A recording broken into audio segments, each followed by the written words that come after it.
I'd like to call the meeting to order. This is a Thursday, May 2nd, 2024 meeting of the Select Board. I'm Beth Cassavant. I'm the chair. We'll just take a moment to go around and introduce ourselves. Hi, I'm Teresa Flynn. Michelle Conlon. John Samia. Carlos Garcia. Kevin Mizikar, Town Manager. Taylor Galusha, Communications Coordinator. Great. So, quick agenda this evening. The first item is to review and act on the status and recommendation of Article 44 of the May 20th, 2024 annual town meeting warrant. So I have heard from some of you about Article 44, which is the MBTA zoning article, and our fast approaching town meeting. So I called this meeting so that every board member can openly discuss this matter and so that we can deliberate as a board. Specifically, the planning board will hold a public hearing on all zoning articles this evening, including Article 44, so timing was really important. It's important that we as the executive body provide a clear position to the planning board on Article 44. The town intentionally solicited community feedback before deciding whether to submit the proposed zoning overlay plan to the state for a pre-adoption review. While we have every reason to believe the proposed plan meets Section 3A requirements, not having that feedback from the state leads some people to believe that they are voting on something that may not be compliant. This is a distraction and that will not serve town meeting well. It is important to recognize that planning staff worked with our consultant from Central Mass Regional Planning to run our acreage, density, and associated land use through the state's pre-compliance model.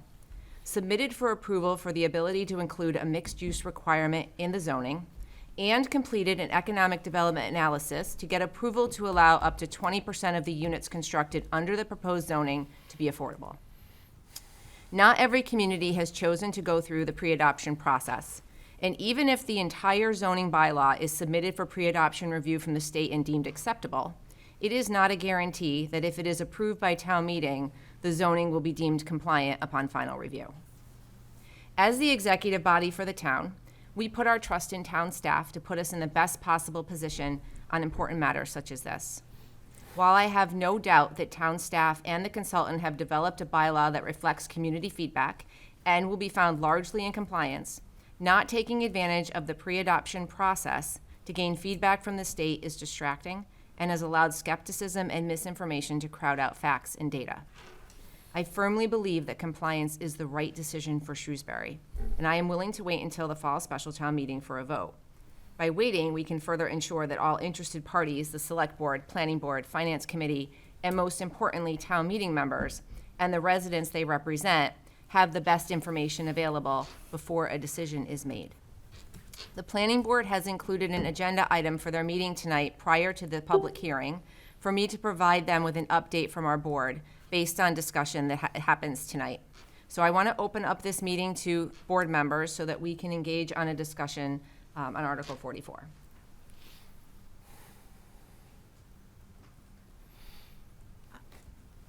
I'll start with comments.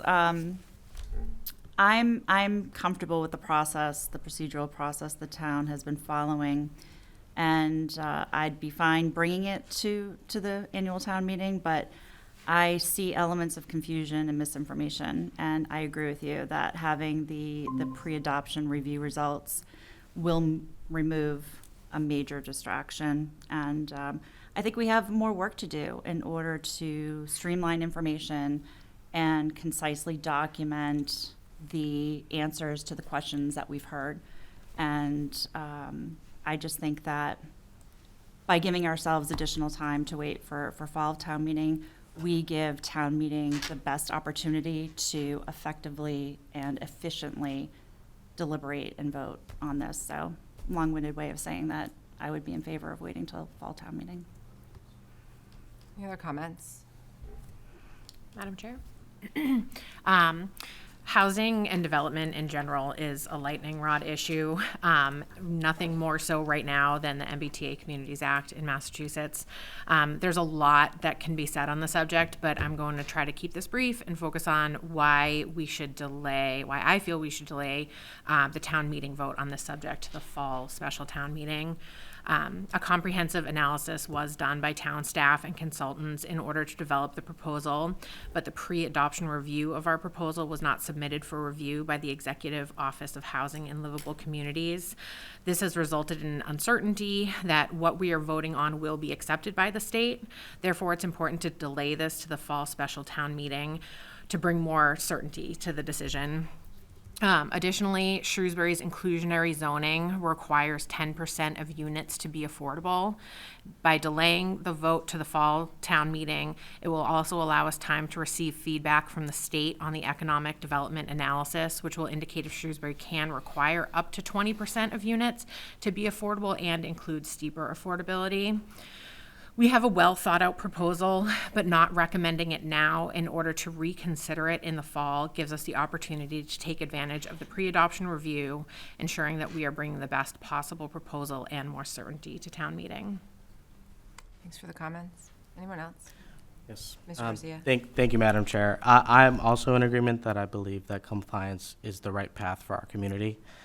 And I'm supportive of taking the necessary steps in order for us to reach that compliance.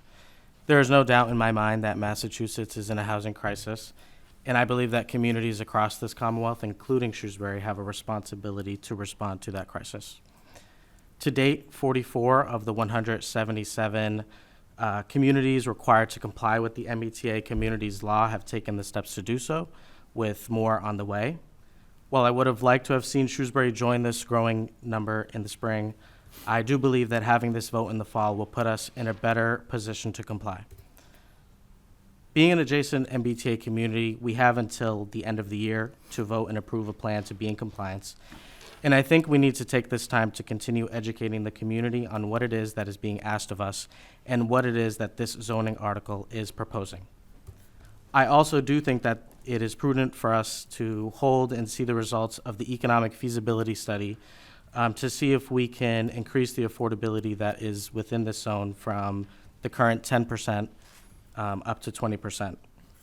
I've had many conversations with residents, and I understand that there are a lot of questions and concerns in the community. These conversations are good because the zoning and the MBTA Communities Law are complex. Through continued conversation and public education, we can supply residents and town meeting members with the information necessary to more confidently vote on this when we hopefully reconsider this in the fall. Thank you. Mr. Samia. Just a couple facts or thoughts. That let's break out the pre-adoption. That we talked a little bit about that. The logic behind that, Northborough and Westborough followed that they didn't pre-clear, is my understanding, and they still continue to pass. So I think we need to focus more on the substance of what's being presented and the deliberative process that brought it to date, as opposed to checking a box or not. I think you can, through the consultancy route with qualified personnel, still come with a compliant plan, particularly as an adjacent community. So I think that's one thing important to note. Not every community is going through the pre-clearance process, nor is pre-clearance a guarantee that what the state tells you, if at all, that you'll be compliant. So let's put that there. I think it's always good to have as much information as possible. There are certain subject matters that heighten scrutiny of the community, and this is one of them. I think that time will provide more information from the state.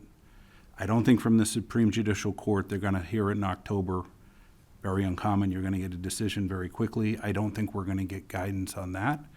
But I think it's an opportunity for the community to continue to have dialogue. We have until the end of the year to comply, and we move over the next few months, engage in communication. It's great to see everybody here today, have those conversations, see what additional guidance that we have from the Commonwealth, and see what information we can continue to learn. So when we bring it in front of town meeting, it is straightforward, clear, and to be clear, the state hasn't been clear throughout the process, and they've left the cities and towns having to figure this out largely on their own. You have an FAQ, but a lot of it is getting in the details as you go. So let's continue to gather the information. Let's continue to learn. Let's engage in dialogue with the community and bring it forward. And we'll still have time at town meeting in the fall to deliberate and have more information that will focus on the facts at hand then, and we'll make the best decision. So it's fine, and let's continue to talk about this and share information and provide opportunities to distribute it, and love to have people come to office hours that we have on the first Tuesday of every month to talk through and hear feedback from the community. So let's move it on, and fine with that for the fall. I'd like to thank each of you for your thoughtful comments. What I'm hearing is that board members are in favor of more time to bring the conversation back to one set of facts, and purposely having aimed for May town meeting, we know that we've given ourselves that opportunity to bring it back in the fall if need be. So we're not going to lose anything if we vote not to recommend and vote to reconsider in the fall. We can use this time to submit for pre-adoption feedback, hear back on the economic feasibility study, know exactly the number of units we're required to zone for, and know for certain how affordable, to what degree of affordability we can require. We can continue the work that we've been doing, that the town staff has been doing, to provide town meeting members with enough accurate information to make the best decision possible in the fall. Trust in local government is critical to having well-informed citizens and town meeting members. And time is needed to provide every town meeting member, especially those who are going to be newly elected next week, with the information that they need to be confident when they talk to their neighbors and ultimately when they vote this fall. So it's my recommendation that the board vote to not recommend adoption of Article 44 regarding MBTA community zoning compliance at the May 20th, 24 town meeting. You want a second, Sure, second. or no, you'll make the motion, move it. So moved. Second. There we go, sorry. Okay, so all those in favor? Aye. Aye, okay. Along with that, the planning board, I will be going to the planning board meeting. So there's procedurally, because this is already on the annual town meeting warrant, in order for us to be able to bring it back for consideration in the fall, I need to go to the planning board and ask them to take all steps necessary to ensure that it can be considered. And that means that the planning board is going to need to provide a favorable recommendation on the article. And again, that is procedural, and we will be able to explain that again at town meeting, at which time we would be asking town meeting to defeat Article 44. So just a little kind of procedural idiosyncrasy that we have to sort of deal with around that. Madam Chair, may I just offer a little bit of clarity around that? So we, in order to be able to consider this at the fall town meeting, the planning board needs to vote to recommend it tonight. Yes. But then when it comes back to fall town meeting, will they go through this process again? Yes, so this. And then this- vote again? The whether same or not to process will recommend it? continue, will happen again. you. So because we'll have a whole nother warrant, right, for the fall, the special fall town meeting. It goes through the exact same process where there's the hearings, and planning board will give their recommendation. And I would assume it would have been favorable this evening. I mean, just because I think we've been moving in that direction and seemingly on a path to bring it to the annual town meeting. But again, it's the exact same process, we just are pushing it out a few months. Thank you. Any other questions on that? Okay. And then, Mr. Mizikar, we would ask that you coordinate with town staff to make sure that the pre-adoption packet gets sent to the state Absolutely. quickly. Thank you. All right, we have a couple of more items on the agenda. Item number 2 is to review an act to authorize the chair to sign the regulatory agreement and declaration of restrictive covenants for the project Polar Views located at 34 through 36 Harrington Avenue. One second.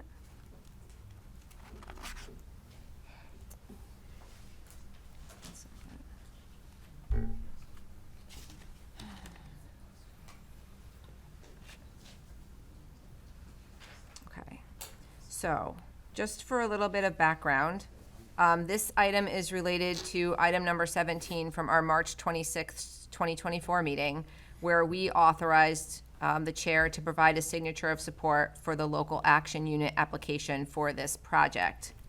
The Executive Office of Housing and Livable Communities has reviewed the local action units application and regulatory agreement and has said it has no comments as of April 25th, 2024.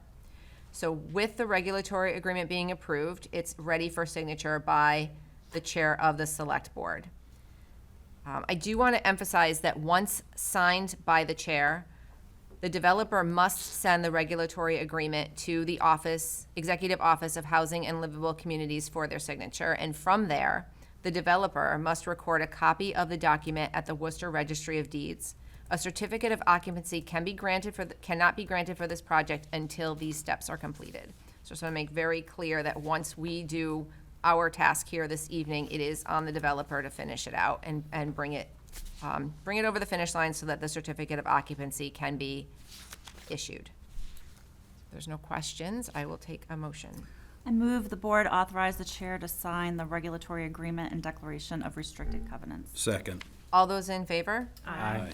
Aye. Okay, we have one more item. Item number 3 is to review and act to authorize the town manager to sign the legal services agreement with SL Environmental Law Group, PC, for the litigation and other services related to PFAS contamination of the drinking water system. And I see this right here. Second. Okay, so this item is related to the class action lawsuit related to PFAS in drinking water. It's not specifically saying that there's an issue with our drinking water. This is just, there's PFAS in all groundwater, pretty much everywhere. So we are just looking to be able to have the manager sign this legal service agreement so that we can be a part of the class action lawsuit, so that any sort of settlement, Shrewsbury would get their share of it. And that was probably not the most legal description. So if you have anything you'd No, like to add. that's it in a nutshell. Absolutely. Okay. All right, any questions? All right, I'll take a motion. I move the board authorize the town manager to sign the legal services agreement with SL Environmental Law Group, PC. Second. All those in favor? Aye. All right, that's it for the agenda. Motion to adjourn. Second. All those in favor? Aye. This meeting is adjourned.